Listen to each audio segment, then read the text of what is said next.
Meus amigos, minhas amigas, uma boa tarde para todos nós. Que Jesus, nosso mestre, nosso amigo de todos os momentos, abençoe os nossos corações, que sintamos a sua paz a nos envolver e a criar a ambiência necessária aqui para todos nós, para que possamos recolher as luzes e as inspirações do mais alto, que hão de nos chegar certamente em abundância, dentro daquela promessa que o próprio Mestre nos fez, de que onde se reunissem em seu nome, aí estaria Ele, em espírito, com a sua inspiração e com a sua luz. Então que todos possamos nos sintonizar a essa presença, para daqui sairmos ainda mais conscientes e dispostos à tarefa que nos cabe. Não poderia iniciar deixando de agradecer pelo convite que nos foi feito, na pessoa do Josué, que intermediou todo o processo, que nos estendeu o convite. Enfim, gostaríamos de agradecer na pessoa dele, a todos que aqui estão, de Chapecó e da região, que nos acolheram com tanto carinho. Já podemos sentir esse carinho e esperamos, de alguma maneira, poder corresponder, trazendo reflexões que possam ser úteis a cada um de vocês. Então, que tenhamos uma tarde proveitosa e que o Mestre abençoe a todos nós. E o tema que nos foi proposto para o seminário dessa tarde é dos mais prementes, diríamos. Gira em torno de uma das palestras ou de uma das parábolas de Jesus, um dos sermões do Mestre, em que, por meio de uma parábola, ele nos descortina alguns dos horizontes do porvir da humanidade. Aliás, ele fez isso por diversas vezes no Evangelho, com o seu olhar de espírito puro, que devassa os séculos, que penetra o tempo e também o próprio pensamento divino, que tudo vê, tudo sabe. Jesus compartilhou conosco alguns desses relances do futuro, a fim mesmo de nos instruir, de nos capacitar, para que em vivendo momentos culminantes como o que ora vivemos na Terra, pudéssemos estar mais conscientes do tempo vivido, da ocasião singular pela qual passamos. E naturalmente, mais conscientes, também mais preparados, também mais prontos à tarefa que nos compete. Porque esse é um exercício que nos compete a todos, na condição de discípulos, construirmos para o Senhor um estado de prontidão, com o qual Ele possa contar. Gosto de sintetizar esse estado numa fala que está no Evangelho, uma fala de Ananias, aquele grande colaborador cristão, aquele que, perseguido por Saulo, foi depois visitá-lo naquela hospedaria onde estava ele cego, restituiu-lhe a visão e assim ofertou a nós um dos maiores exemplos, de trabalho e de transformação que a humanidade já viu, o apóstolo Paulo, que teve em Ananias esse grande companheiro do início, aquele que o estimulou, aquele que o orientou e que teve um papel muito importante em sua caminhada. Mas quando Jesus vai recorrer ao auxílio, à ação de Ananias, é interessante notarmos a resposta de Ananias. Diz ele, numa frase que sintetiza muito bem esse estado: eis-me aqui, Senhor. E é isso que precisamos aprender a ofertar a Jesus. O eis-me aqui, Senhor. Porque ele não pergunta antes de se ofertar a tarefa, qual seria a tarefa? Qual o teor da tarefa? Quanto tempo duraria a tarefa? O quanto a tarefa pediria dele? Ele simplesmente oferta-se. Porque ele sabe que se o Senhor o confia, ou confia nele para aquela tarefa, é porque então está dentro do que é possível, está dentro do seu próprio planejamento, está dentro das suas necessidades evolutivas. Então, é ao mesmo tempo um exemplo de humildade, mas também de fé, de confiança. E a partir desses pilares, portanto, nós vamos construindo esse estado de prontidão que se faz necessário, que se fez em todos os tempos do cristianismo. O Senhor tem contado com alguns corações que se ofertam assim mais disponíveis.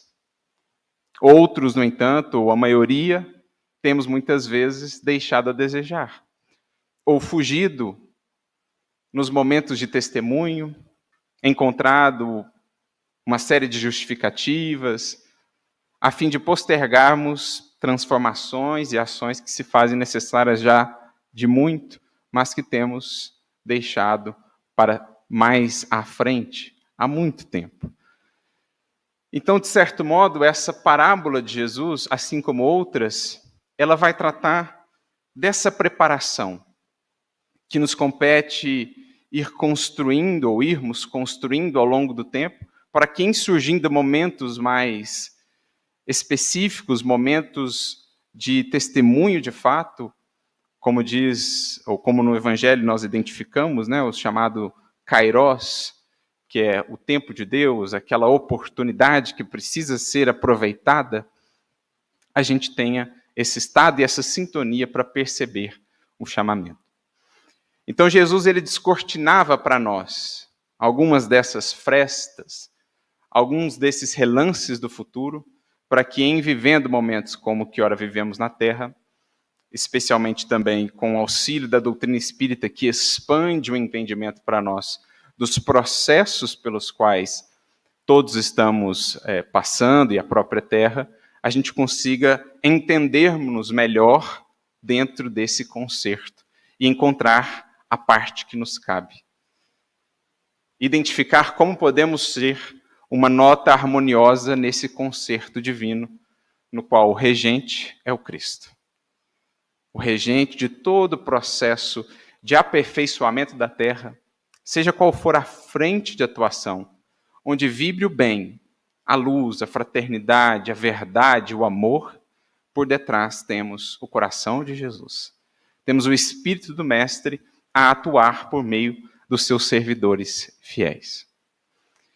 E ele destaca que esse processo de transição seria um processo com desafios, com dificuldades, mas também um processo que consolidaria de vez para a humanidade novas bases, para que avançássemos agora a um novo estágio de nossa evolução individual, mas também de nossa evolução coletiva enquanto humanidade terrestre. E é, de certo modo, sobre esse processo que vem se desenvolvendo desde antes da vinda dele, mas que ganha um impulso significativo e especial com a vinda dele e o advento do Evangelho, é sobre isso que essa parábola vai tratar. A construção do reino da terra é um processo que demanda tempo. Para nós, aqui da perspectiva material, um vasto tempo. Mas da perspectiva espiritual, um relance, um instante na eternidade. E é aí que a gente já começa a entender a simbologia por detrás do título que foi dado a essa parábola, um dos títulos, né, porque alguns estudiosos a denominarão parábola dos trabalhadores da vinha, que se encontra ali no capítulo 20 de Mateus, logo ao início.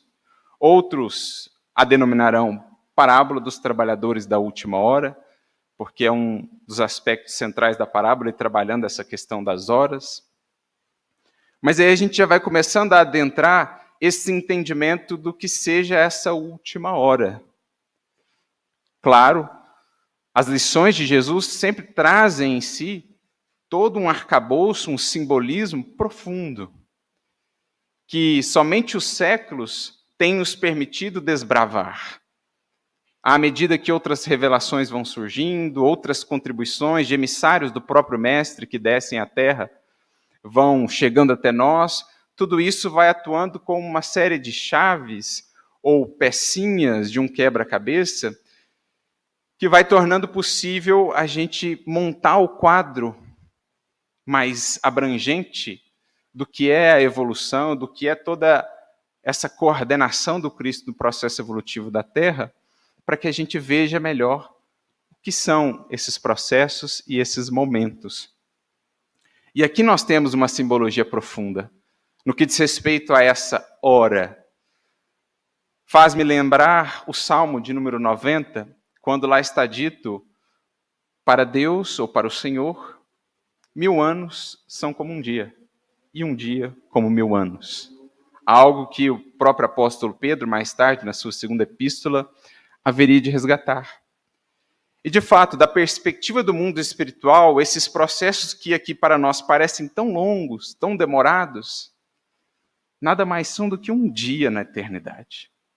Mas um dia muito bem planejado, um dia que vem sendo pensado, um dia que vem envolvendo a milhares e milhares de corações, encarnados e desencarnados, alguns que vêm à Terra dar cabo, digamos assim, ou realizar determinadas tarefas e funções para que esse dia possa de fato se complementar, outros atuando mais do mundo espiritual, o próprio mestre coordenando tudo, mas no momento propício vindo ele em pessoa ter conosco e dar a sua contribuição para que esse dia, a representar todo o processo de educação da humanidade para um novo paradigma, o paradigma agora do espírito, que está criando bases, fincando raízes na Terra, para que esse dia se consolide.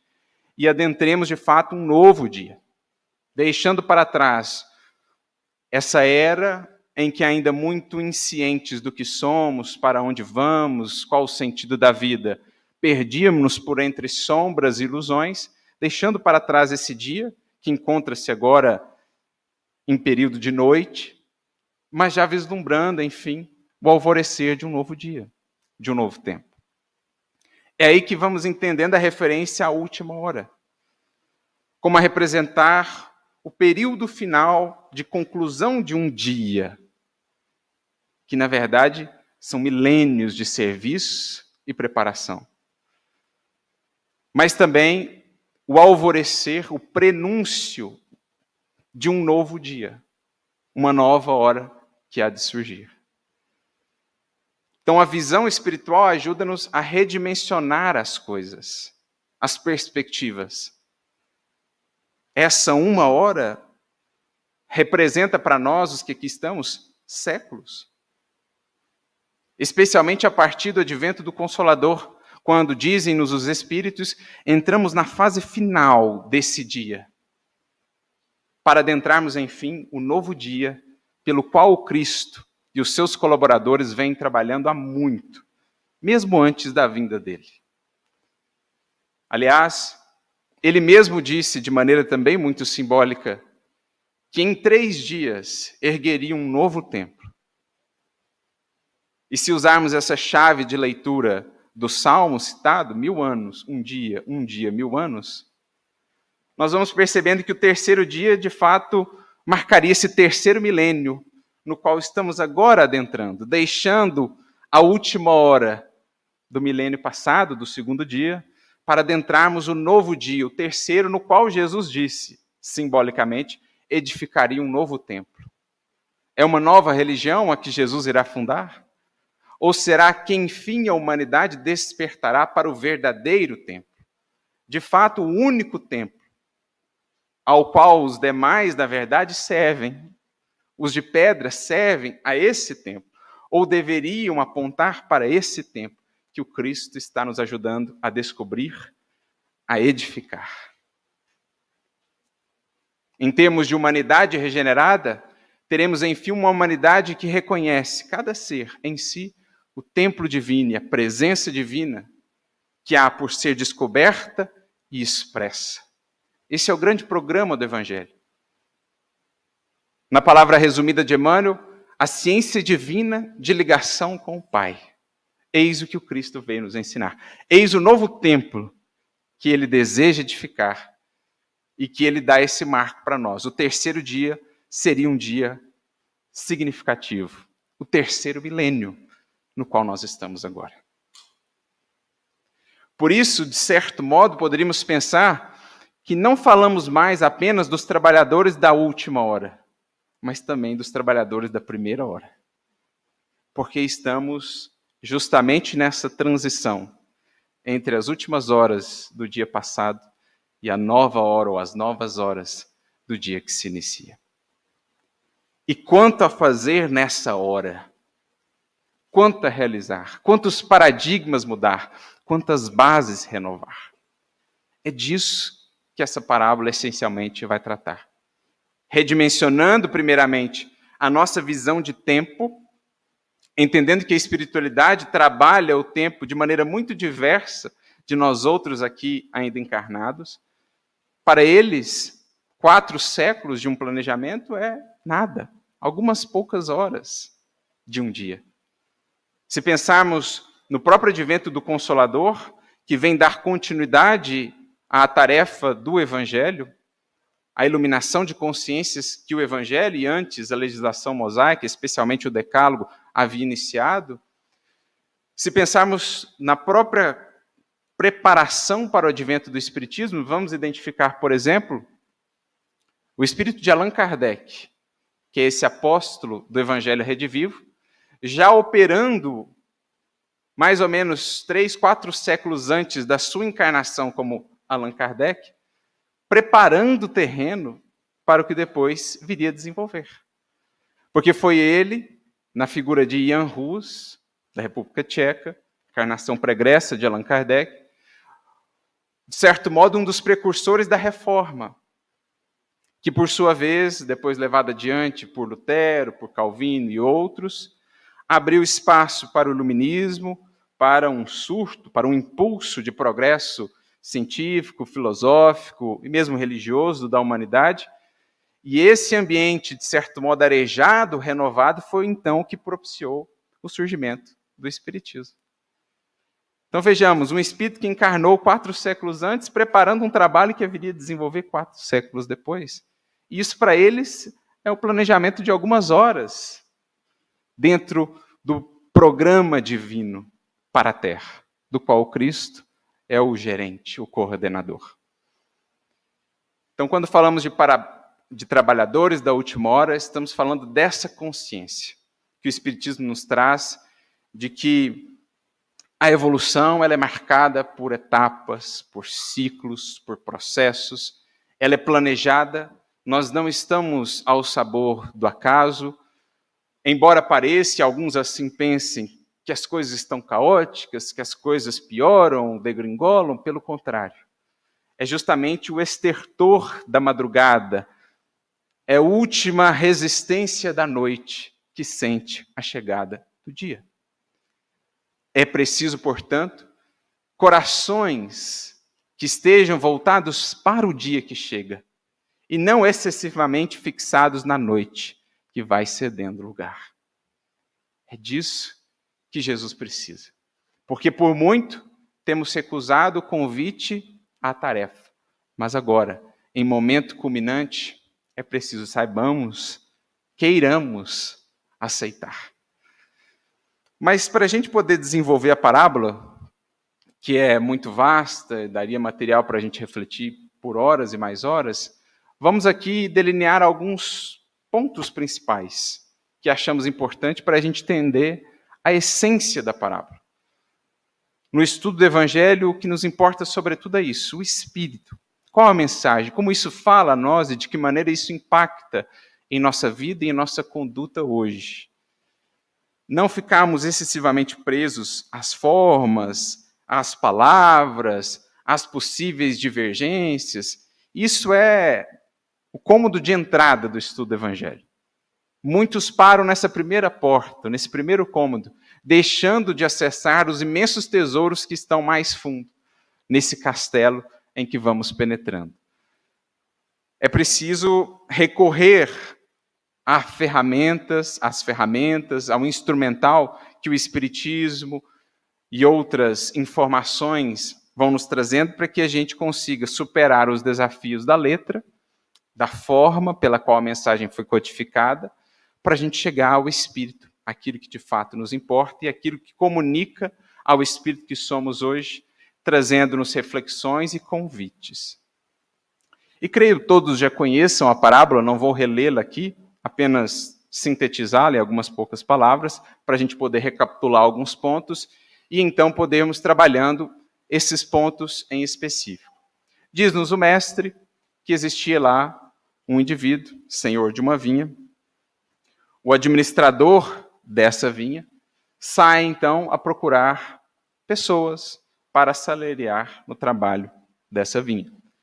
Essa figura, né, da vinha é, aliás, uma figura muito presente no contexto do Evangelho e também do Espiritismo. Não por acaso, os Espíritos solicitam a Kardec que colocasse em O Prolegômenos de O Livro dos Espíritos o símbolo de uma videira, a cepa, aquele desenho que nós todos conhecemos. Porque era um símbolo já muito utilizado desde os tempos do Evangelho como referência ao trabalho do Espírito. Os sábios judaicos recorriam muito a essa simbologia dos elementos materiais, cotidianos, para trazerem questões e reflexões espirituais. Eles buscavam elementos que pudessem representar ou fazer um paralelo com as questões espirituais da vida. Então eles pensavam consigo, tudo o que há na matéria, com o tempo, está deteriorando-se. Com o tempo vai sendo consumido, vai sendo transformado, deteriorado. Como é que a gente poderia representar, utilizando-nos aí de um símbolo material, o elemento espiritual?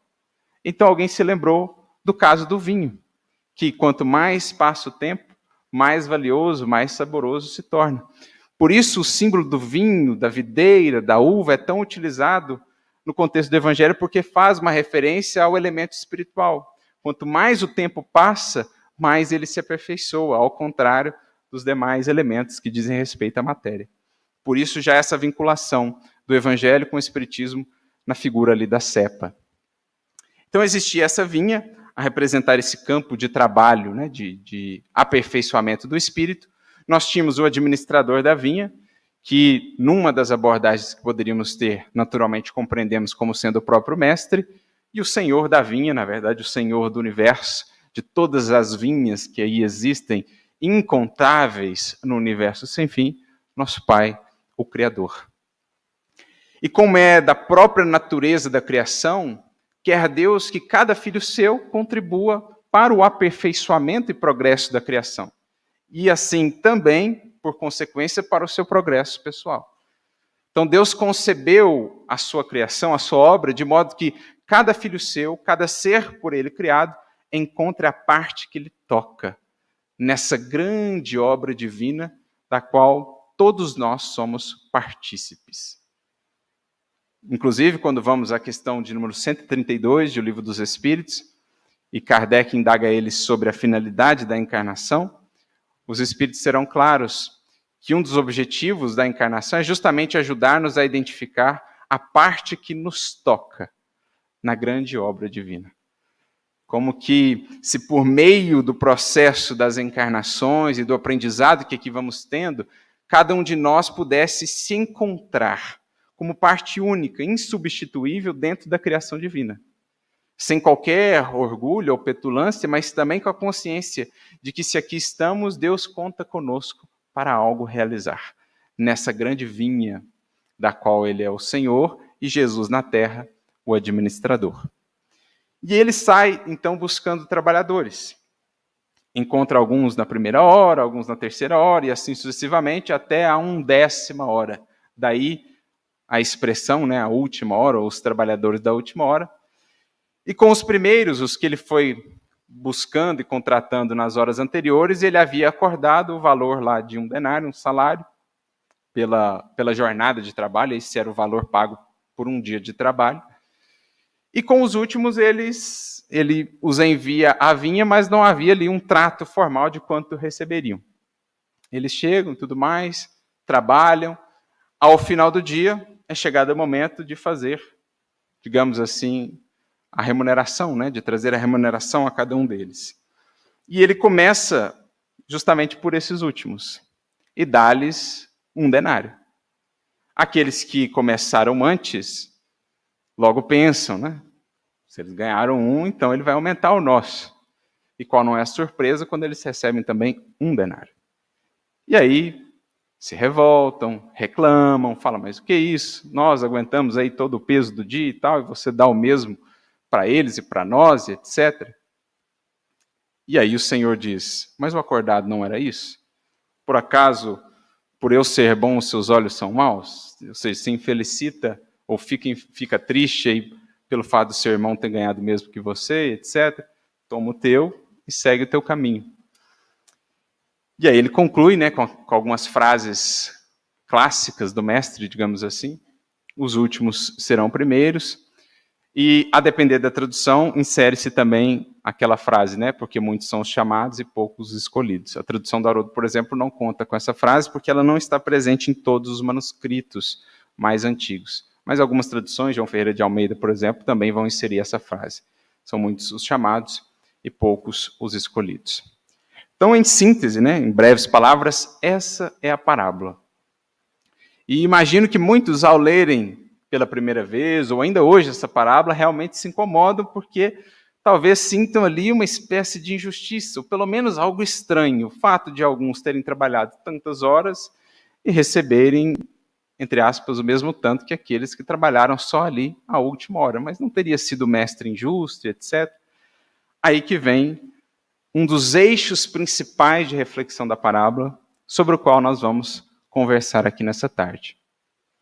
Mas antes de mais nada, vale-nos pensar sobre a questão do chamado. Porque já estamos entendendo que essa seara ou essa vinha representa a tarefa que podemos realizar no mundo em cooperação com Cristo, ou a serviço dele.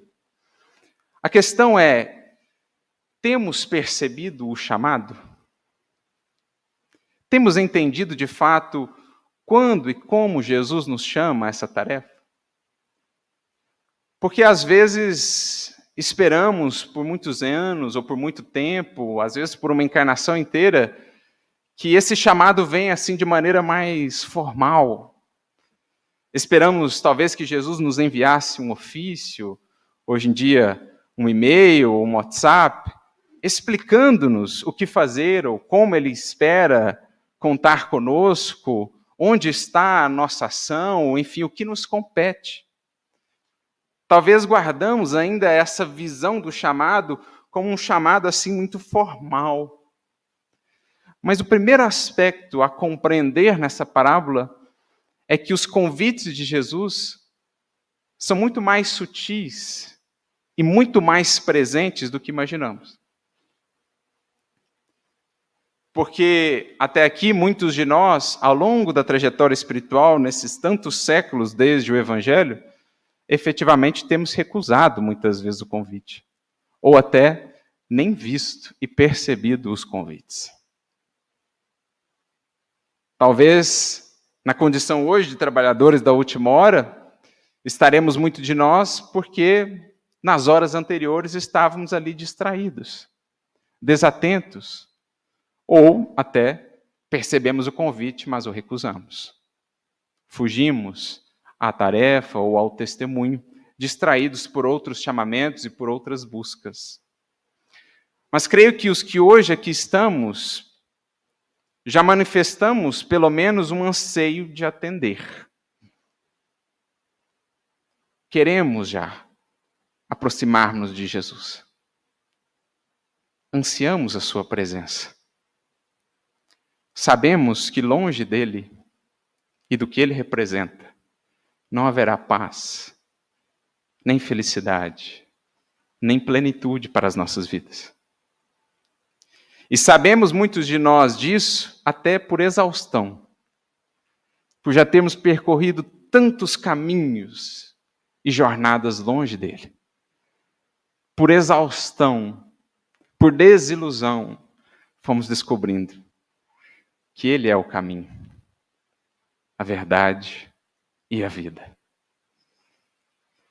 Então em nós já há o anseio de aceitar, mas talvez ainda não exista a sensibilidade de ouvir e perceber o convite. E esse é um dos primeiros esforços nossos. No estudo do Espiritismo, no estudo do Evangelho, criar em nossa alma uma acústica, uma sensibilidade capaz de ouvir essa voz. Que até então em nossas vidas, muitas vezes tem sido abafada por outras vozes. dentro e fora de nós.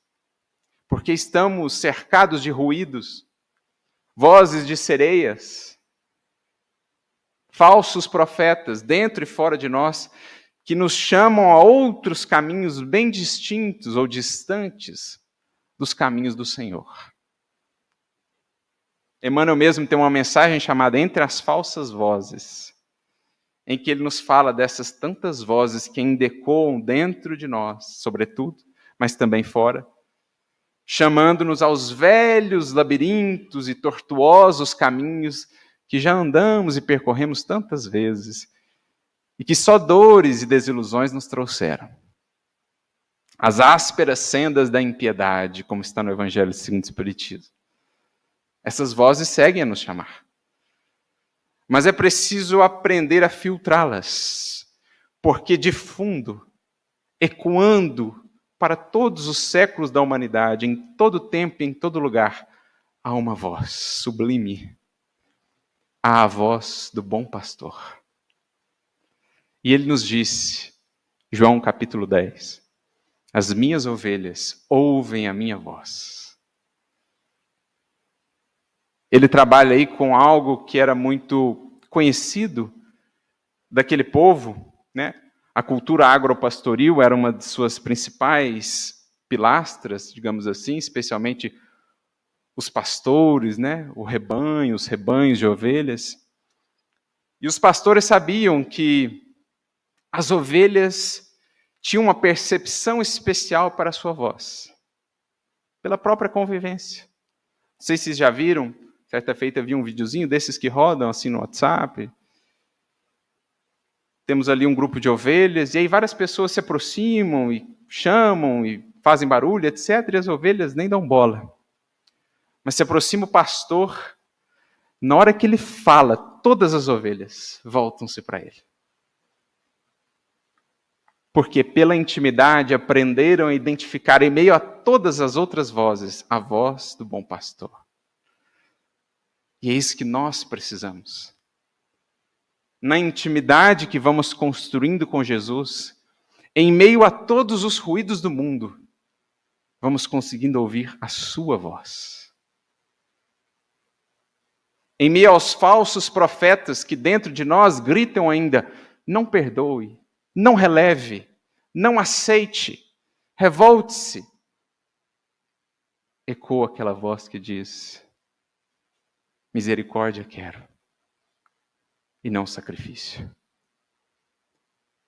Em meio às vozes do mundo que nos convidam, consuma, goze, aproveite, porque é só isso a vida.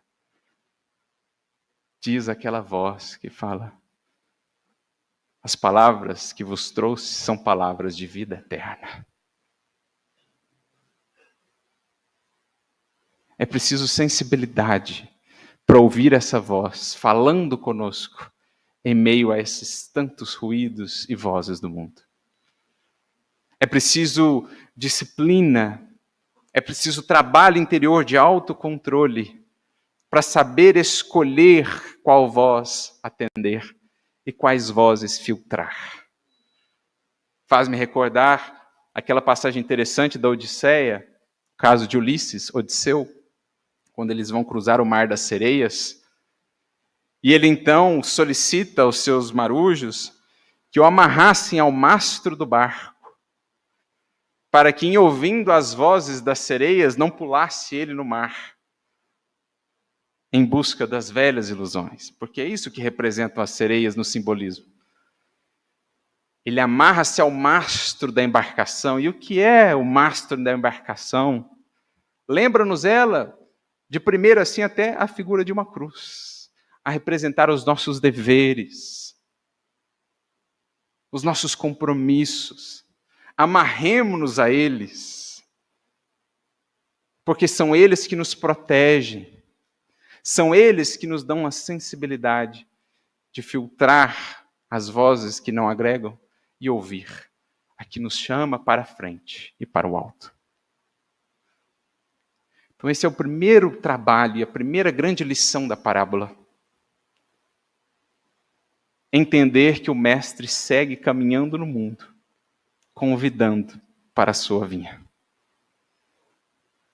Não era só quando esteve aqui presencialmente entre nós. Não estamos a falar só de convocações pessoais em carne e osso, porque é tudo, acima de tudo, um chamado espiritual. E Jesus, embora não fisicamente, segue percorrendo o mundo, por meio de seus mensageiros, mas ele próprio, em espírito, por meio das inspirações, segue por todos os caminhos, em cada recanto, a estender o convite do reino. Como naquela outra parábola, a parábola do festim das bodas, em que ele orienta em toda esquina, em toda estrada, levem o convite do reino. E ele segue fazendo isso. Mas aí Emmanuel destacará para nós, no prefácio do livro Paulo Estevão, quando fala do chamado de Paulo, né? Ele diz assim, alguns poderão ser mais exigentes e dizer, mas ele foi chamado diretamente, ele foi visitado em pessoa, eu ainda não. Mas ele acrescenta, todas as criaturas menos rudes recebem a sua convocação pessoal ao serviço do Cristo. O que ele quer dizer com menos rudes? É um eufemismo, né? É uma maneira de abrandar assim. Toda criatura que não está ainda completamente embotada pela materialidade, pelas paixões, toda criatura que já tem um mínimo de sensibilidade, de lucidez, tenha certeza, recebe a sua convocação pessoal. E não é uma convocação para ser cristão, não, no rótulo. Porque temos servidores do Cristo em todas as latitudes e longitudes da terra, ostentando os rótulos os mais diversos, alguns até sem rótulo religioso.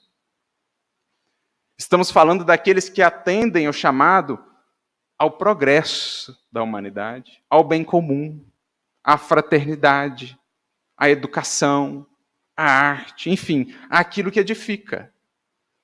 Estão atendendo à convocação pessoal à vinha do Senhor, porque a vinha de Jesus não é só a vinha do cristianismo, do catolicismo, do espiritismo, do protestantismo. A vinha de Jesus é o mundo. O campo é o mundo, dirá o mestre no Evangelho.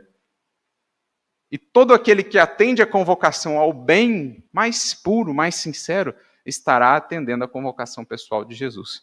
Mas o que Emmanuel está dizendo é isso, que todas as criaturas menos rudes, que não estão ainda no completo sono da matéria e das ilusões, receberão convocação pessoal. Porque, como diria um amigo, Jesus não pesca de rede, ele pesca de vara. É um por um. É ovelha a ovelha, como faz o pastor, que conhece cada uma delas. Diz Emmanuel, acrescentando, as formas do convite podem variar, mas a essência do apelo é sempre a mesma. Então a gente precisa ver, analisar na nossa vida se nós ainda não estamos esperando, sentados como aqueles trabalhadores da parábola, um convite que está passando aí várias vezes, esperando algo formal quando o convite nos tem visitado de outros modos. Ou esperando aquilo que desejaríamos fazer, quando Jesus nos convida aquilo que precisamos fazer.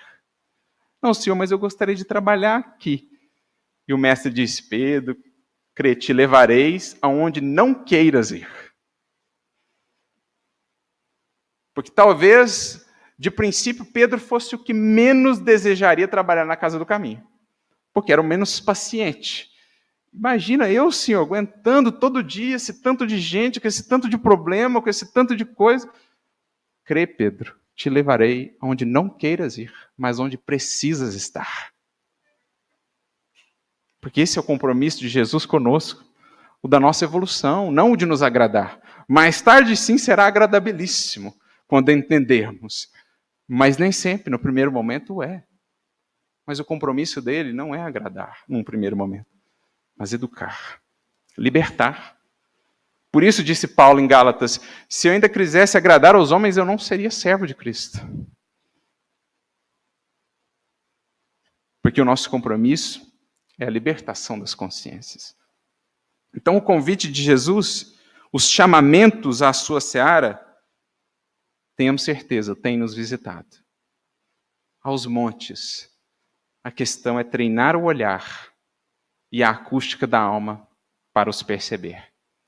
E para nos auxiliar nesse sentido, recorremos a um primeiro texto de Emmanuel, que está no livro Instrumentos do Tempo, capítulo número 24, em que o Emmanuel traz-nos uma mensagem chamada Chamamentos, em que ele comenta justamente essa parábola, e ele diz assim: os apelos do céu ressoam por toda parte, sem palavras, sem abalo, sem ruído.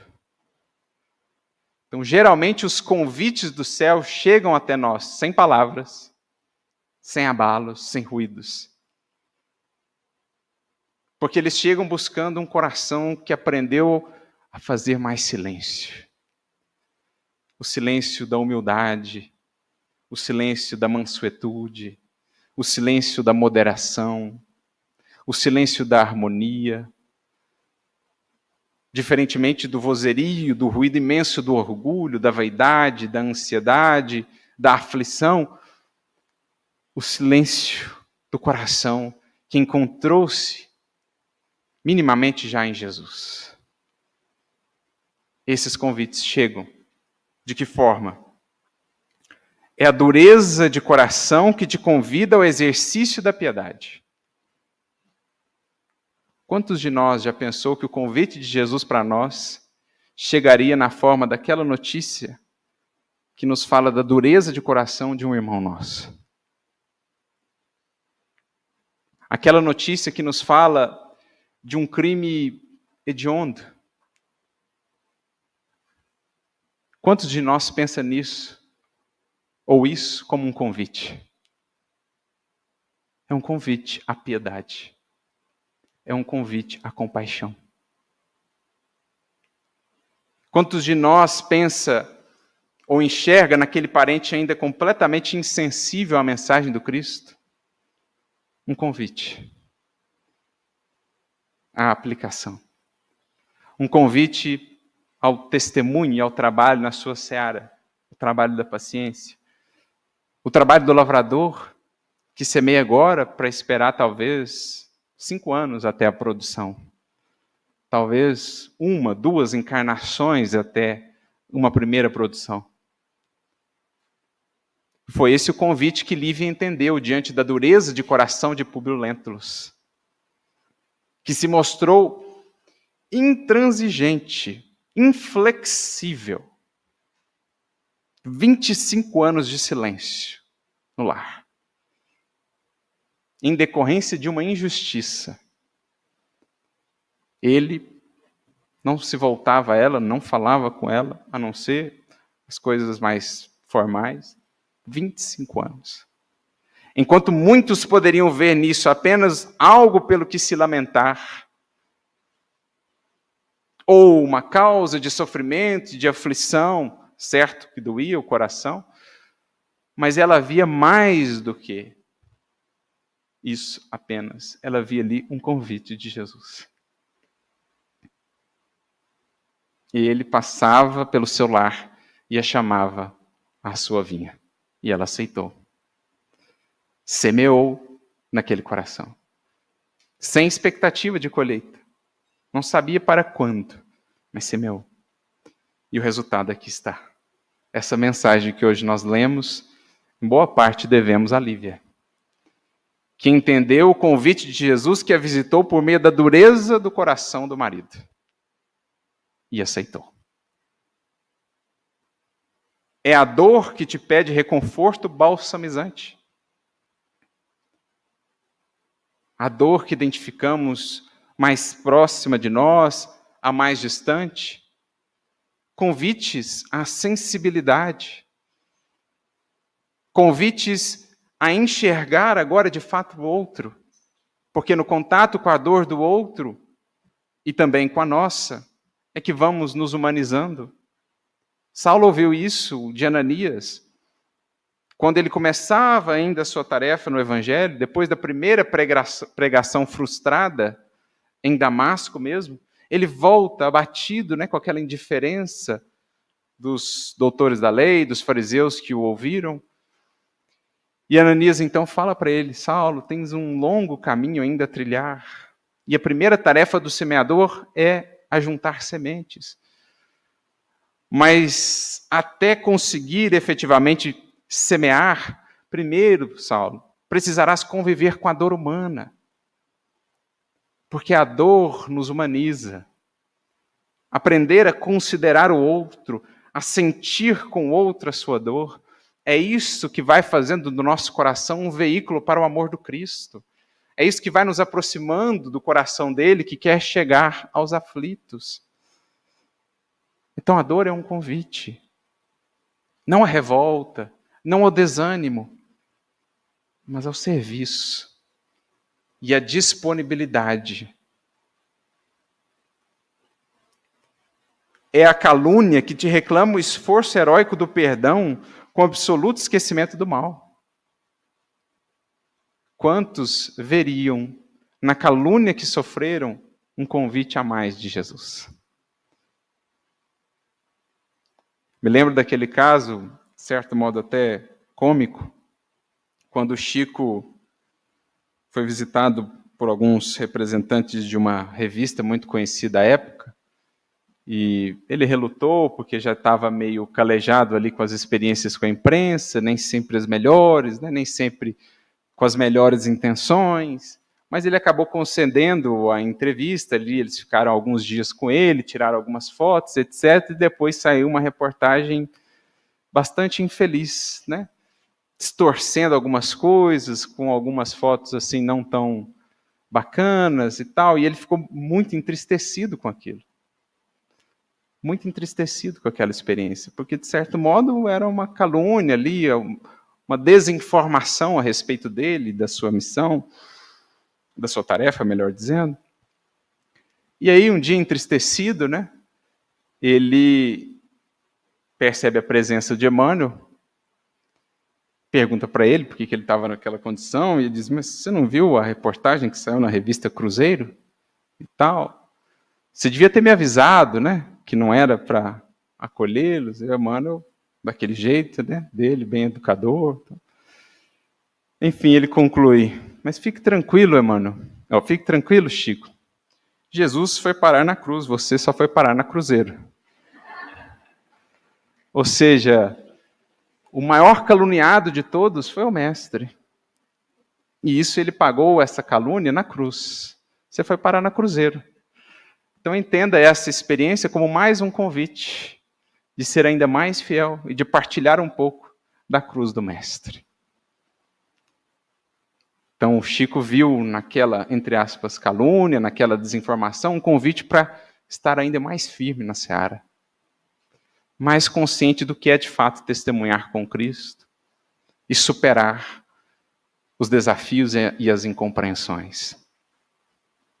É o cipoal da discórdia que te aguarda a bênção da harmonia. Então, onde surge a discórdia como um cipoal, né, complicando os movimentos, as interações, ao invés de vermos ali um motivo de desânimo, entendamos isso como um convite renovado de Jesus a espalharmos ainda mais a harmonia, a pacificação. Quando vemos a discórdia, por vezes, alastrar-se ainda no movimento, ao invés de termos nisso algo que nos apoquente, que nos desanime com relação ao futuro do movimento, entendamos como um convite a mais de Jesus para sermos pacificadores, para sermos aqueles que, como traz bem o espírito da oração atribuída a São Francisco de Assis, levam sempre a outra face, onde houver discórdia, que eu leve a concórdia. Onde houver mentira, que eu leve a verdade. Ao invés de combater a mentira, de combater a discórdia de punhos cerrados, na verdade, utilizemos-nos do antídoto, aquilo que a desarma. Então, também são convites. Ele traz aqui para nós alguns exemplos, portanto, das maneiras pelas quais Jesus nos visita. Quem poderá dizer-se, então, não chamado à sua seara? Porque isso nós todos encontramos. discórdia, às vezes, no lar, a dor que encontramos na rua, próximo de nossa casa, ou mesmo à distância, a pedir de nós pelo menos uma oração, e não simplesmente a indiferença. É a dureza de coração que às vezes ainda vemos nos noticiários, daqueles que cometem esse ou aquele crime que nos impressiona, ou daqueles que ainda se entregam à corrupção, com profunda dureza de coração para com o povo. Pedem de nós, antes de mais nada, compaixão. Uma oração para que suas fibras sejam mais sensibilizadas e desperte antes que as lágrimas sejam pesadas por demais. É certo que a justiça divina é indefectível, mas que possamos amparar de alguma maneira desde já esse coração para que desperte. E ele continua: não ouvides que o Senhor apela para a tua bondade, para a tua compreensão, para a tua paciência e para a tua capacidade de servir em todos os ângulos do caminho. Aqui é uma esperança frustrada, que é também um convite ao recomeço, é um convite à perseverança. Ali é um desafio de sofrimento, que no fundo é um convite à resignação, à paciência, que em nome dele te pedem confiança e conformação. A voz do mestre vibra no santuário doméstico, na oficina em que te confias a conquista do pão, no templo de tua fé religiosa, na via pública. Então, Jesus vai nos convidar e vai nos buscar, não só aqui, quando aqui estamos ou aqui viemos, mas ele vai lá em casa. Às vezes ele nos chama no meio do trânsito, na rua, ele nos convida à sua seara. Às vezes é lá em nosso trabalho, quando somos convidados a adotar a postura de correção, de equilíbrio, de compromisso, de honestidade. Fala-te de 1000 modos diferentes, nos amigos, nos parentes, nos companheiros e nos desconhecidos que cruzam com os teus passos pela primeira vez. Fala-nos, portanto, de 1000 modos, ó Mestre, estendendo-nos ainda e sempre esse convite à sua vinha. Então, o primeiro aspecto é construirmos essa percepção. E como vamos fazendo? Aqui já mencionamos. As ovelhas ouvem a voz do pastor em meio aos demais, por quê? Pela convivência. Intimidade com Cristo. E como se ganha intimidade com Cristo? O estudo do Evangelho é um desses pilares, é um desses fundamentos. No estudo do Evangelho, conversamos com Jesus. Sentimos mais junto de nós a sua presença. Tornamo-nos amigos do Mestre. A oração abre os nossos canais perceptivos, facilitando também essa compreensão ou a captação desses convites. E, em especial, o serviço no bem. Como disse Jesus certa feita, uma passagem muito bonita, um conto de Humberto de Campos, cavaleiro da Arsonval, ele diz ao cavaleiro em determinado momento: quem me procura no serviço aos semelhantes mais cedo me encontra. Quem me procura no serviço aos semelhantes mais cedo me encontra. O caminho mais rápido e próximo até Jesus está na figura do próximo, no serviço aos semelhantes. Assim a gente vai construindo essa afinidade em que a voz do Mestre passa a vibrar cada vez mais ressonante dentro de nós, conduzindo-nos os passos pelos caminhos da vida. Esse é o primeiro ponto que gostaríamos de destacar, o chamamento. Mas precisamos agora nos debruçar também sobre a aparente injustiça da parábola, a diferença de pagamentos.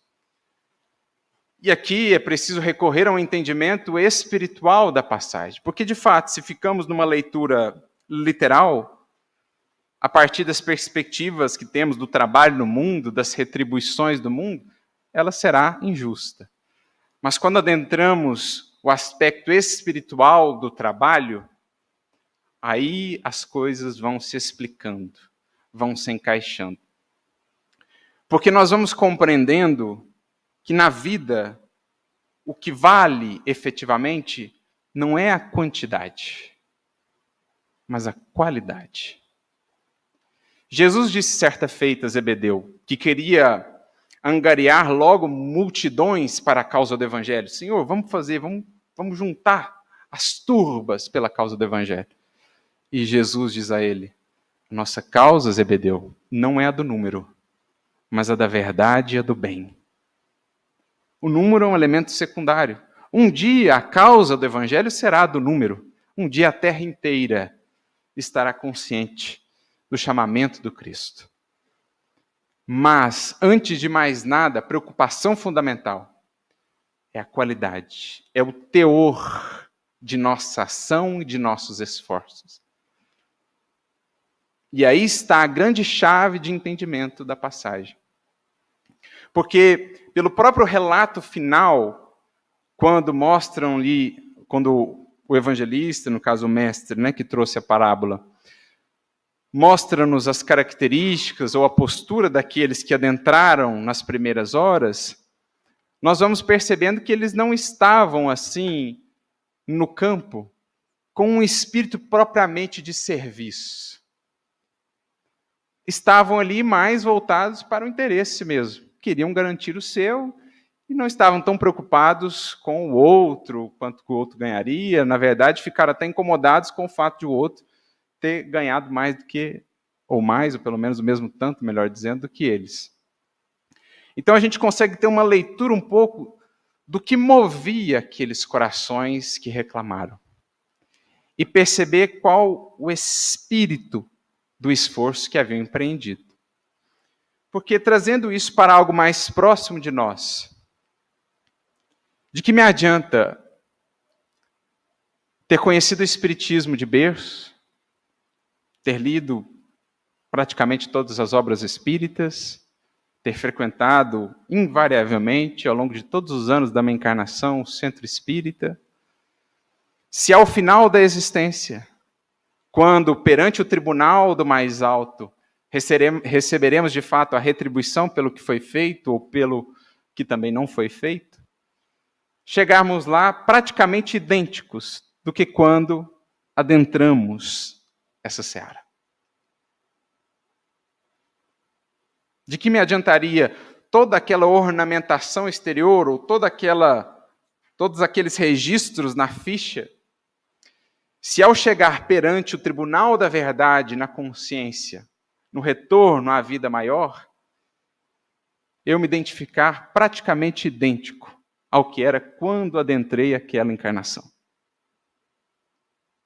No entanto, imaginemos agora o caso daquele que conheceu o Espiritismo 5 anos antes de sua desencarnação. E, no entanto, de tal modo tocou-se pela mensagem, entregou-se ao serviço, que em seu velório os que lá estavam diriam, eu não reconhecia mais o fulano. De tão diferente estava ele após esses 5 anos. Ele que outrora era tão impaciente no lar, tão difícil no trabalho, tão exasperado, de repente se tornou alguém tão manso, tão brando, tão prestativo. Me impressionei. Diremos nós, quem receberá mais efetivamente dos cofres da vida superior? Aquele que tem 80 anos de espiritismo ou aquele que em 5 anos usufruiu-os como se fosse uma eternidade de convivência com o espiritismo? Percebem a diferença? A questão não é tempo, a questão é qualidade. Assim, em nosso trabalho, em qualquer realização, muito mais vale o teor, a intenção por detrás da ação do que o ato exterior em si. Porque por mais nobre seja o ato exterior, se não leva ele, em mim, a uma transformação íntima, não está cumprindo plenamente o seu papel. Pode angariar a gratidão de outros, pode transformar o meio ao meu redor, mas não me transforma, não me qualifica para planos mais elevados de vida e experiência. Essa é a questão fundamental. E o que nos parece pela parábola é que aqueles que reclamavam, que adentraram primeiro, ali estiveram na posição do esforço mínimo, cumprindo só ali o formalismo, o convencionalismo da ação. Enquanto que aqueles que entraram por último, pelo encantamento, pelo devotamento, pela abnegação, realizaram, efetuaram de fato uma tal transformação que entendeu o Senhor que a retribuição deveria ser pelo menos igual, materialmente falando. Mas espiritualmente, na verdade, angariaram mais, porque entenderam a finalidade do trabalho. Entenderam que além dos resultados materiais do trabalho, o principal ativo do trabalho, o principal retorno, são os contentamentos espirituais que ele proporciona. Isso nos faz lembrar uma mensagem de Emmanuel que creio é uma chave de entendimento central para a parábola. No livro Pensamento e Vida, capítulo de número 7, o Emmanuel tem uma mensagem intitulada Trabalho, em que ele nos diz assim: agir por agir não vale. Porque até as regiões espirituais mais sombrias estão repletas de ação. Já pararam para pensar nisso? Que às vezes, aqueles que ainda operam contra o Cristo trabalham mais do que nós, quantitativamente, em termos de organização, em termos de estudo. O André Luiz, no livro Ação e Reação, uma hora ele está lá com Silas, eles vão ajudar um caso de obsessão, que eram, na verdade, os tios do indivíduo encarnado que o obsidiavam em decorrência de brigas por herança, porque o pai dele havia matado os tios para ficar com a herança. E agora eles obsidiavam o sobrinho, insuflando nele a avareza, a usura, e ele estava numa condição muito triste e tal. O André Luiz vai ajudar, e eles se aproximam dos obsessores disfarçados, assim, né? Não como benfeitores, eles se aproximam como quem está interessado ali, quem quer conhecer, né? O Silas vai puxando conversa, e aí tinha um deles que era mais o executor, e tinha outro que era o cabeça, que era o quem planejava. E aí, de repente, eles começam a conversar com esse indivíduo, e o André Luiz fica extremamente impressionado, porque ele tem uma aula de obsessão, de mente, de sintonia, de sugestionamento mental. O Espírito chega a falar assim, nas nossas escolas de obsessão, eles tinham escolas, estudavam lá, tinha disciplina A, disciplina B, sobre obsessão. E o André sai impressionado, mas ele sabe mais do que eu, de obsessão, Mas a que visa essa ação? O que ela retorna? Qual a intenção envolvida? Então Emmanuel diz, agir por agir efetivamente pode não representar quase nada, porque até as regiões mais sombrias estão repletas de ação. A questão toda é discernir que há trabalho-ação e trabalho-serviço. E ele diz assim, o trabalho-ação transforma o meio. O trabalho-serviço transforma o trabalhador. Então, às vezes, nós temos uma encarnação inteira no Espiritismo de trabalhação. Para chegar no mundo espiritual e ver quão minguada foi a retribuição, a paga. Um exemplo, só para ilustrar. O irmão Jacó, quem já leu Voltei? Ele chega, foi trabalhador de primeira na Federação Espírita Brasileira, né, incentivou o livro espírita, era dialogador de reunião mediúnica, doutrinou a muitos espíritos, muito ativo, muito realizador. Ele chega no mundo espiritual, primeiro que ele já tem dificuldade para desconectar-se do corpo. Já é aquela coisa assim que ele achou que ia ser mais. E ele vê-se em dificuldade. E aí, quando ele consegue, ele vê os amigos ao redor, né? Bezerra de Menezes, Bittencourt Sampaio, Guilhom Ribeiro, Caíba Schutter, o Emmanuel, e aquela luz, né? De todos eles, aí ele olha assim, cadê a luz? Quase opaco. Ele fala, uai, né? Parece que aí toda a obra ela é muito valiosa, muito instrutiva, é uma obra curtinha. Na verdade, é uma reflexão sobre isso. É ele percebendo que esteve muito voltado para o trabalhação, que frequentava, que ia, que fazia, mas pouco conectado ainda ao trabalho-serviço, que envolve um mergulho muito íntimo em si, um estudo profundo de si, do seu sentimento, da sua intenção, para então qualificar a sua ação. Que é a diferença que nós vemos no Evangelho, naquela passagem tão representativa do óbolo da viúva.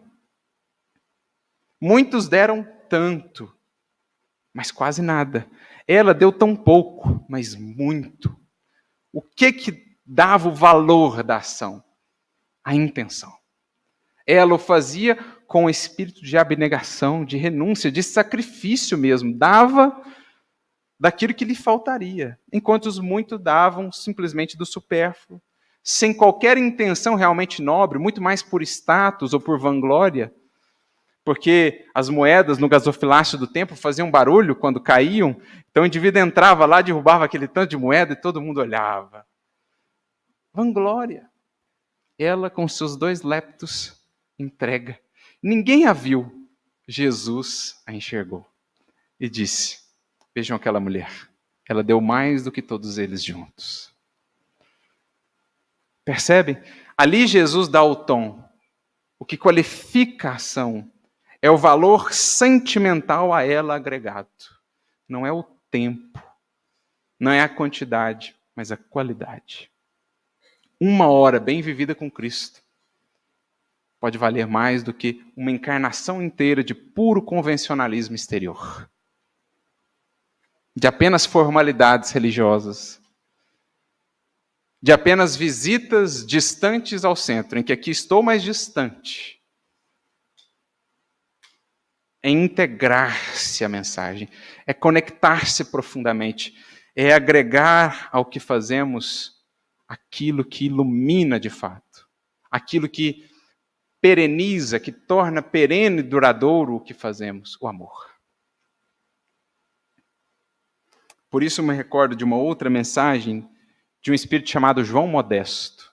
É uma mensagem muito interessante, ela está no capítulo 80 do livro Ideal Espírita. E ela se chama O Salário da Abnegação.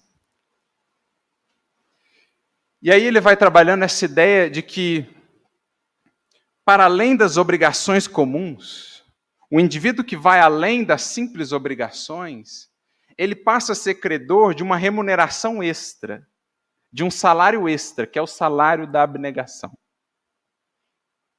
Que as leis terrestres não conseguem conferir, porque elas não têm meios de aferir o valor da ação, mas a lei divina tem.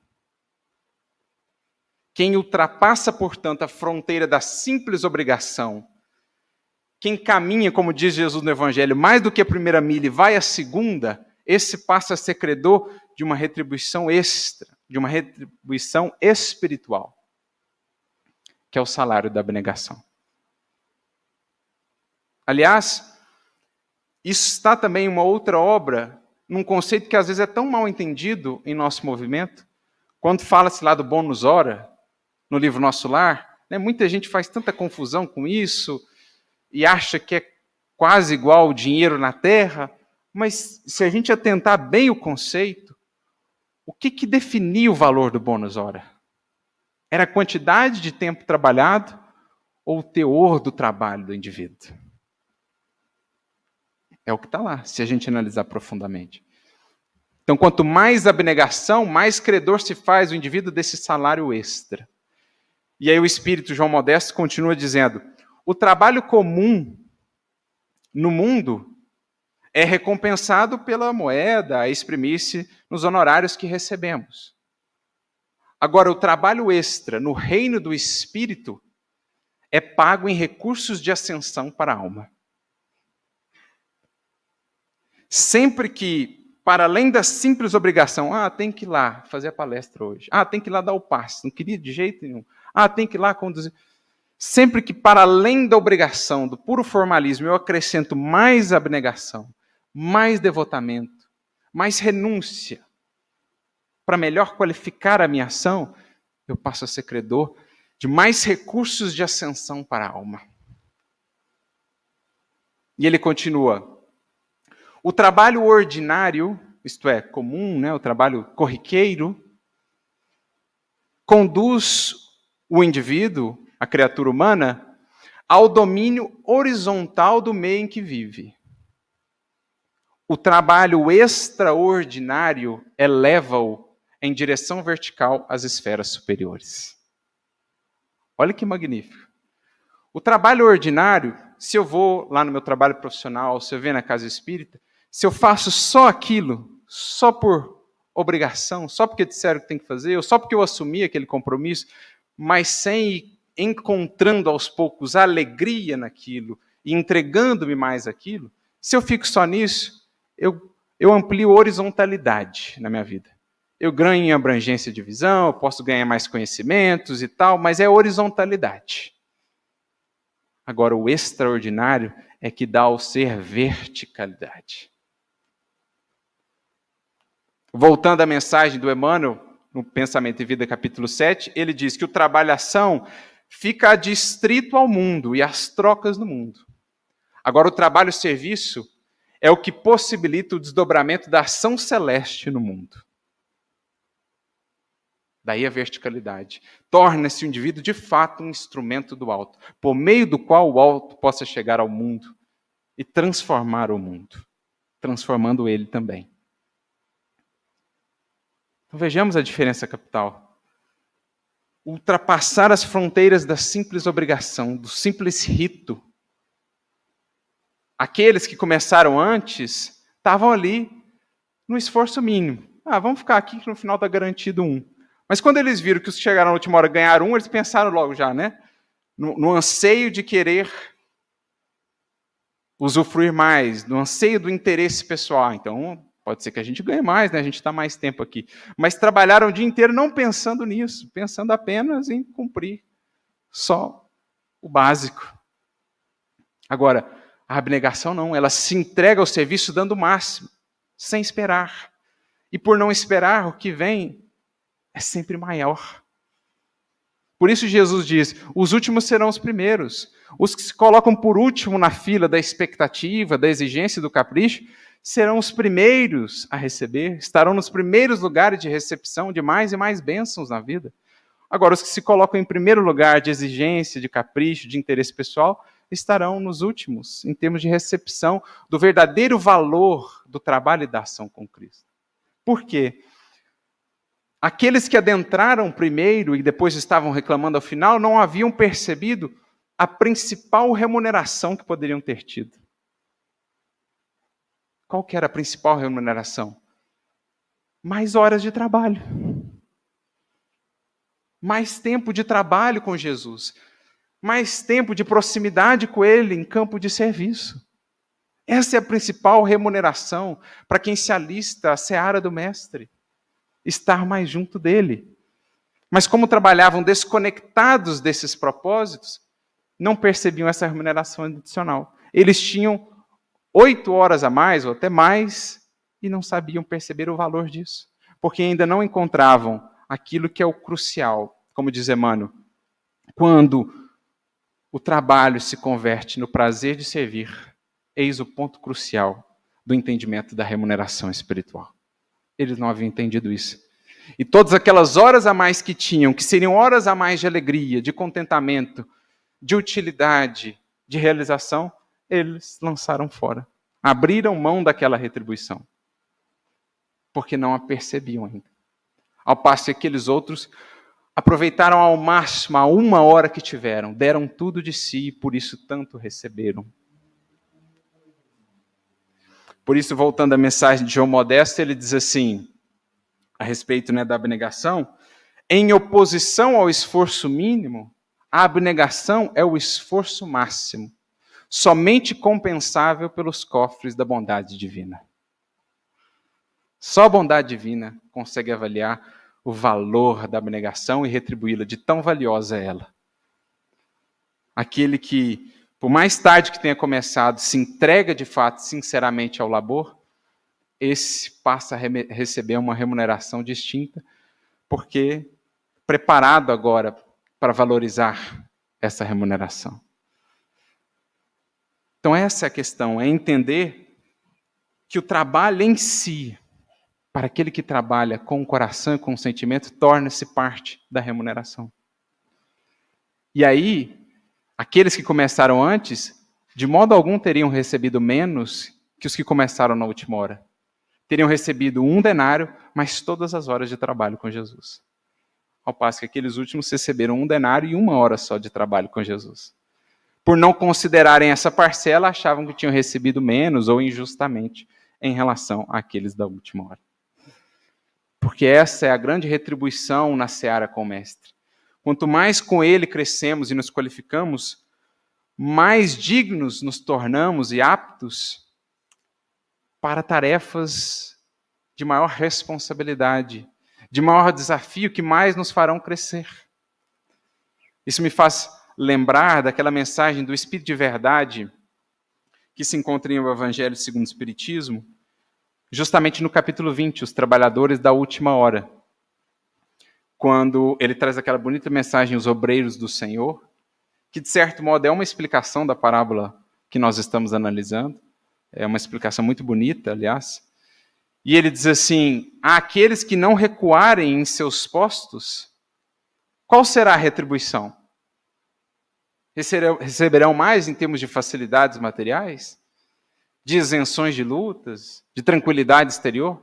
Qual que é a retribuição para aqueles que não recuarem nos seus postos? Isto é, que realmente trabalharem com afinco, com presença. A retribuição para eles? Os postos mais difíceis. Que retribuição interessante. Quem mais trabalhou, recebe um trabalho mais difícil. Recebe mais trabalho ainda. Porque é assim que o espírito mais lúcido, evoluído, vai entendendo. A grande alegria dele é poder ser mais útil e doar-se mais junto do Cristo à causa da humanidade. Isso que fez Paulo dizer numa de suas epístolas: eu, de muito boa vontade, gastarei e me deixarei gastar por vós, ainda que amando-vos cada vez mais, seja por vós menos compreendida. Veja só, eu de muito boa vontade gastarei, me deixarei gastar, ainda que receba cada vez menos em termos de compreensão ou mesmo de gratidão. Por quê? No fundo, ele está recebendo cada vez mais da presença do Cristo nele, por meio dele. E essa é a principal retribuição do trabalhador com Cristo. Sentir-se mais ligado ao coração do Mestre, partilhando-lhe a cruz e a causa sublime do Evangelho. Então, a parábola que parecia ser uma expressão de justiça, ganha para nós agora um sentido completamente diferente.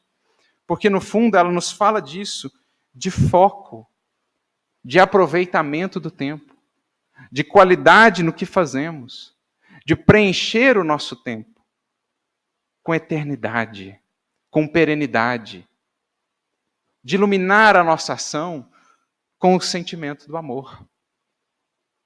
Porque a ação por si pode até ajudar a outrem, mas pode não representar nada para nós. Paulo mesmo, mais uma vez, chega a dizer na sua conhecida Epístola aos Coríntios, primeira delas, capítulo de número 13, aquele belíssimo hino que ele faz ao amor, à caridade. Em determinado momento ele diz: ainda que eu desse todos os meus recursos para os pobres e o meu corpo para ser queimado, se não tivesse caridade, isso de nada me adiantaria. Porque o que qualifica, o que dá o valor, é o sentimento envolvido na ação.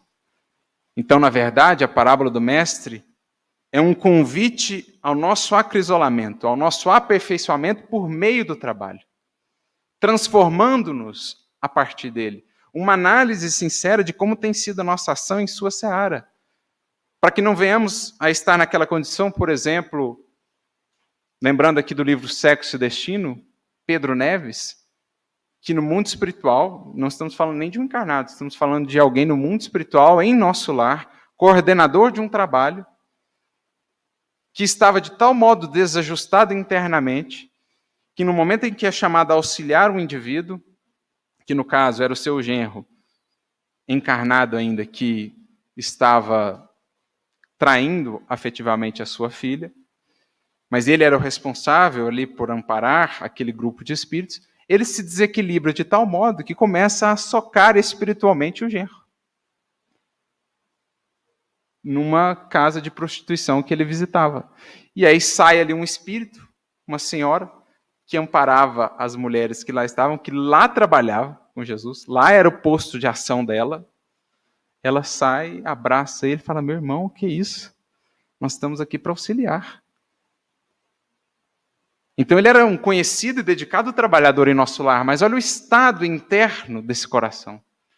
O trabalho que ele tanto fazia não o estava pacificando. Não o estava trabalhando. A gente cai naquele estado de Marta, da passagem de Marta e Maria. Tão afanosos, angustiados, ansiosos com o que fazer, com os afazeres, com os quefazeres.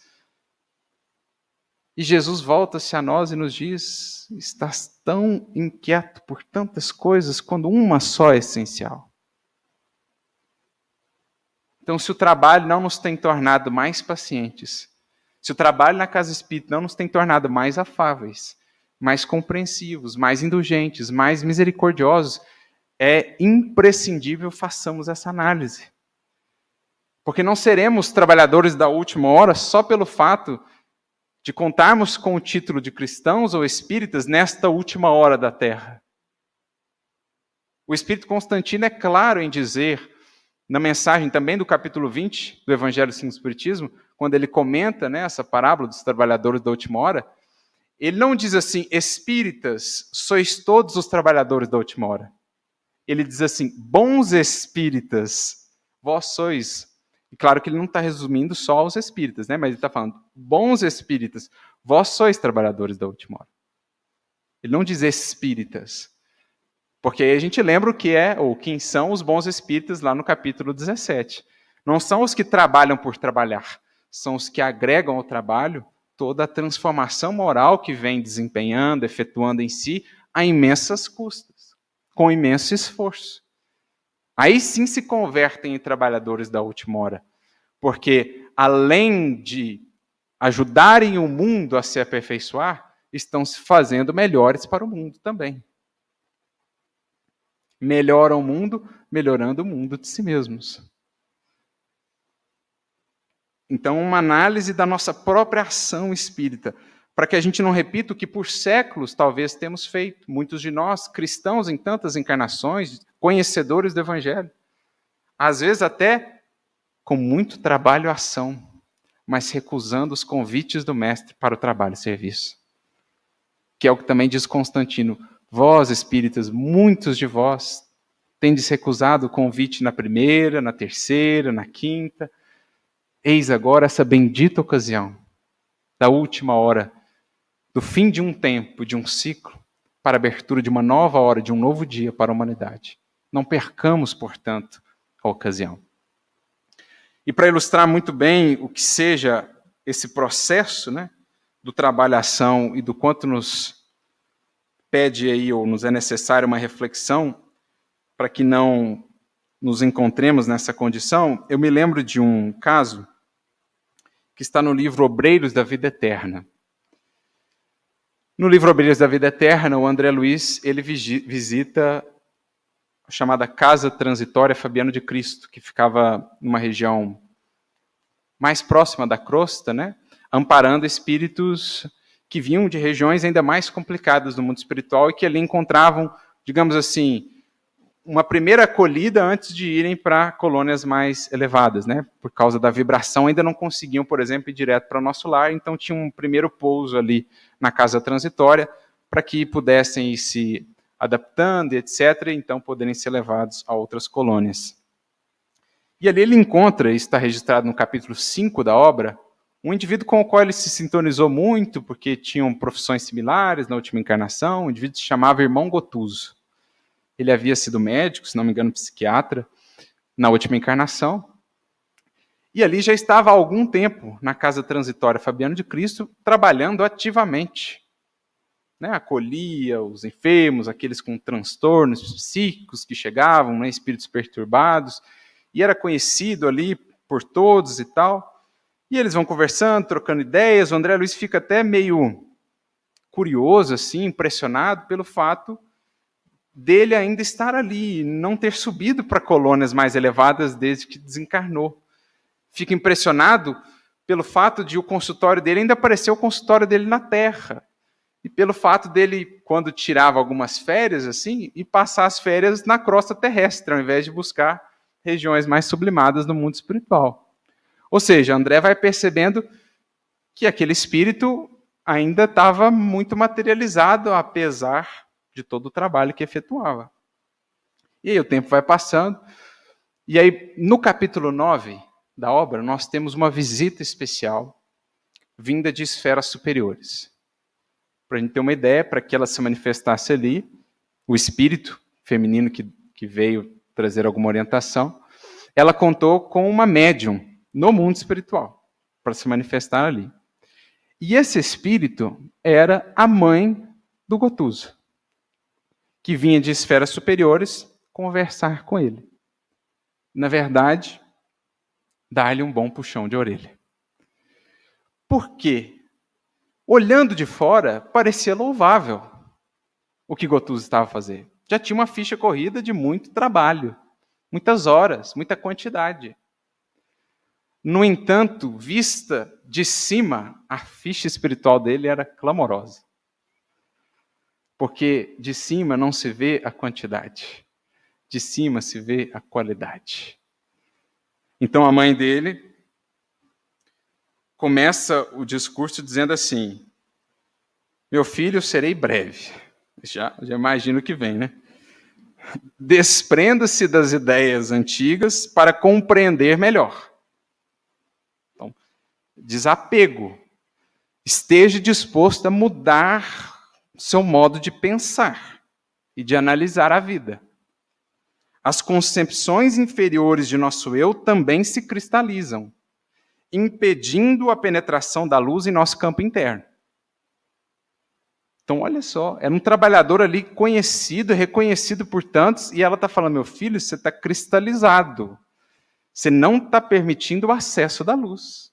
Você imagina o André ouvindo isso, mas como assim, né? Escute, filho meu. Como pode menosprezar a santa oportunidade de elevação? Meu filho, você está trabalhando, mas você está só na horizontalidade. Você não está verticalizando em nada. É o que o João Modesto falou lá. O trabalho ordinário, o trabalhação, ele nos leva a uma expansão horizontal. Eu que posso ampliar conhecimentos, posso fazer mais laços, etc., mas não verticaliza. Como pode permanecer em repouso ante as necessidades primordiais do espírito? O mestre aproveita as qualidades utilizáveis do discípulo em determinado setor do aprendizado, adiando por misericórdia a melhoria e o aprimoramento de certas zonas obscuras da personalidade. Porque a gente poderia pensar, né? Então por que o administrador da parábola aceitou aqueles que ficaram lá só no trabalho médio, né? O trabalho ali mínimo, o esforço mínimo? Porque Jesus vai aproveitando o que por hora a gente está podendo dar. Ele dá sempre um lugarzinho, dá sempre uma posição de trabalho para nós. O trabalho não vai faltar. Mas ele espera que o trabalhador vá se qualificando. Ele não violenta, não se impõe a ninguém, dá ocasião de trabalho, mas é da lei que se espere que o trabalhador amadureça, transforme-se, renove-se. Então o mestre ele aproveita as qualidades utilizáveis, postergando por misericórdia a melhoria e o aprimoramento de certas zonas mais obscuras da nossa personalidade. Então, em outras palavras, ela está dizendo assim, sutilmente, Jesus está aproveitando o algo de bom que você já tem aí, mas tem muita zona obscura dentro de você que é preciso conhecer. E que só nesse trabalho, ação, só nesse movimento exterior, você não vai adentrar. Por vezes, o aprendiz retarda-se meses, anos, séculos. Nós podemos ter séculos de, entre aspas, trabalho na seara de Jesus. Muitos de nós temos. Agora, vai avaliar o valor desses séculos. Jesus não é senhor de violência e nunca impõe drásticos à obra evolutiva. É cultivador do trabalho, da esperança, e aguardará sempre compassivo e bondoso as nossas decisões de colaborar no apostolado redentor. Suportará as nossas faltas muitas vezes. Entretanto, em nosso próprio interesse, deveremos atentar vigilantes para os seus ensinamentos, com a sincera disposição de aplicá-los. Então, Jesus dá-nos um lugar na sua seara, observa-nos com misericórdia e amor, mas não vem nos cobrar, não vem violentar para que a gente faça as transformações que nos competem. Ele vai observando, vai misericordiosamente esperando que o trabalho de algum modo nos desperte.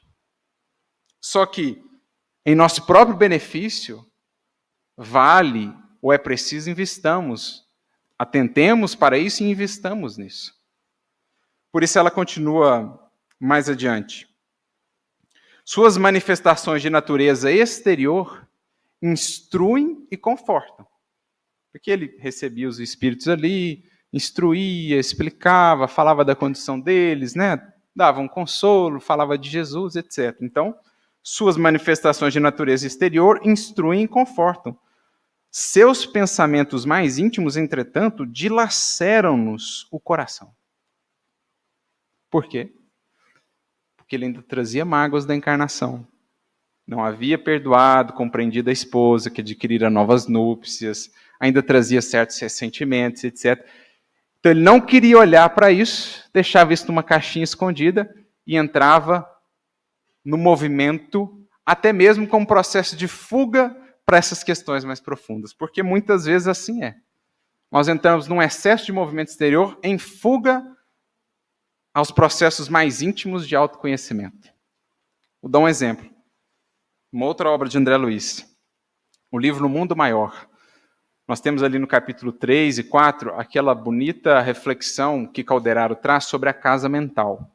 Os 3 andares da casa mental, o superconsciente, o consciente, o subconsciente, né? O futuro, o presente e o passado. E aí ele explica essa questão quando eles estão analisando um caso obsessivo, em que o encarnado e o desencarnado eram muito próximos, né? O que hoje estava desencarnado havia acolhido o encarnado como uma espécie de filho adotivo, e aí por questões ali do comércio que eles tinham, eles se desentenderam por questões de dinheiro e um matou o outro. O filho adotivo ali matou aquele que o havia acolhido. E aí, no mundo espiritual, ele se tornou obsessor dele. E eles vão analisando a vida do indivíduo e percebem qual foi o processo daquele que ficou encarnado. Porque agora ele estava profundamente enfermo, em decorrência do processo obsessivo. Mas o que ele fez? Como ele cometeu o crime e escapou à justiça humana, porque ele inventou lá uma história de que alguém tinha entrado na loja, tinha assassinado o cara, e ele só estava ali. Enfim, ele escapou à justiça dos homens. Mas no plano mental da consciência, ninguém foge de si mesmo. Na tentativa de fazê-lo, o que ele fez? Começou a trabalhar. Workaholic. Trabalhando para tentar abafar os gritos internos da consciência. E aí prosperou materialmente, construiu uma vida ali e tal, mas chegou um ponto em que o próprio corpo ressentiu-se dessa fuga e disse, eu não aguento mais. O corpo caiu adoecido. Mas todo o trabalho que ele havia efetuado ali era um processo de fuga do contato ou do encontro com a consciência. No caso dele foi trabalho material, prosperando materialmente. Muitas vezes pode ser no trabalho espírita, em que a gente vai para o trabalho espírita só para fugir dos autoencontros, das dores, das dificuldades. E aí a gente abraça o mundo na tarefa espírita. 15 atividades por semana. Daqui a pouco o indivíduo está só a capa. Não aguenta mais nem ouvir falar de Kardec, de espiritismo. Por quê? Ele está trabalhando só em movimento exterior. Internamente, ele está em processo de fuga. Porque ele não quer deixar que o trabalho alcance o plano íntimo. Então, a mãe dele chega a dizer, olha, exteriormente, louvável, mas os seus pensamentos íntimos dilaceram-nos o coração. Olha a expressão forte. Né? Alguém vendo de fora assim, oh, que bonito, quanto trabalho. Os espíritos vendo de cima, está chorando. Está chorando. Está com o coração dilacerado, meu filho está... Como conduzirá doentes à cura se prossegue magoado com aqueles que o feriram, aparentemente? Então, como é que você vai ajudar os doentes a encontrarem a cura se você é um doente apegado à sua enfermidade? Como dará lições de bom ânimo aos tristes se demora tanto tempo na ilusão do desalento? Em outras palavras, meu filho, como você vai dar o que você não tem? Ou que você não está querendo ter? Oh, filho amado, ninguém serve a obra do Pai com a mente toldada pelo vinho amargoso das paixões. Abra o entendimento à passagem das bênçãos divinas. E aí mais adiante ela diz, é razoável que você demore neste asilo de amor, colaborando na cura de desequilibrados mentais, longe dos círculos mais densos. Contudo, não pretende ganhar o mais além? Admite satisfeito o cárcere do estacionamento, malgrado o caráter do trabalho edificante? Não desejará libertar-se para libertar efetivamente os prisioneiros da ignorância? Não demandará o plano superior para ser mais útil aos que intentam galgar a escada reveladora da luz imortal? Em outras palavras, meu filho, não querer subir, não querer ascender, também é um pecado. A estagnação, por mais movimento que exista. Então, acho que o caso aqui do irmão Gotuso é muito elucidativo para nós. Ele vem bem ao encontro dessa parábola. Porque irmão Gotuso poderia ser bem aquele que começou, no caso, em comparação com André Luiz, há mais tempo. Tinha mais horas já de serviço. No entanto, talvez André, que entrou mais nas últimas horas ali, já tivesse feito um trabalho mais profundo dentro de si, por meio do reconhecimento de suas imperfeições, de suas fragilidades, e já estava operando lá em faixas maiores, buscando também servir, sem querer compará-los, mas apenas a título de instrução. Para que percebamos, portanto, que a nossa ficha no mundo espiritual não será medida ou analisada, sobretudo pela nossa própria consciência, pelo número de livros que lemos, pelo número de atividades que realizamos, pelo número de vezes que aqui frequentamos, mas sobretudo pelo substrato disso. Pelo que isso fez de nós e o que nós fizemos disso. Isso é o que há de contar. Que às vezes alguém que chega aqui e conhece o Espiritismo, faltando 2 anos para partir, poderá sair com um cabedal maior de aquisições do que nós outros que talvez estamos a mourejar na seara espírita há 50, 60 anos. A questão com Cristo é qualidade acima de quantidade. É teor, é conteúdo acima do número. E é isso, sobretudo, que essa parábola inesquecível nos ensina. Nesses tempos desafiadores, nesses tempos em que tanto se está por fazer nessa última hora, pede Jesus, trabalhadores que à simples obrigação agreguem a alegria de servir. A abnegação, que encontrem então esse salário extra a traduzir-se em mais e mais possibilidades de testemunhar, de exemplificar com o Mestre em circunstâncias até cada vez mais desafiadoras. Porque essa é a retribuição, como disse o Espírito de Verdade, aos fiéis postos mais difíceis. Como disse Emmanuel, numa bonita mensagem chamada A Retribuição, no livro Fonte Viva, capítulo 22, em que ele comenta aquela pergunta de Jesus: E nós, Senhor, que tudo deixamos por Ti, que receberemos? E aí, Emmanuel inicia o comentário dizendo assim, que recebe o grão depois de colhido. O moinho que o tritura para uso coletivo. Que recebe a massa do pão depois de trabalhada. O forno que a converte em alimento para a multidão. Que recebe o pão depois de pronto. A graça de ser dividido. A graça de ser distribuído. Foi isso que Simão foi descobrindo ao longo do trabalho com Jesus. Quanto mais lhe acendrou a fé, a maiores testemunhos foi convocado.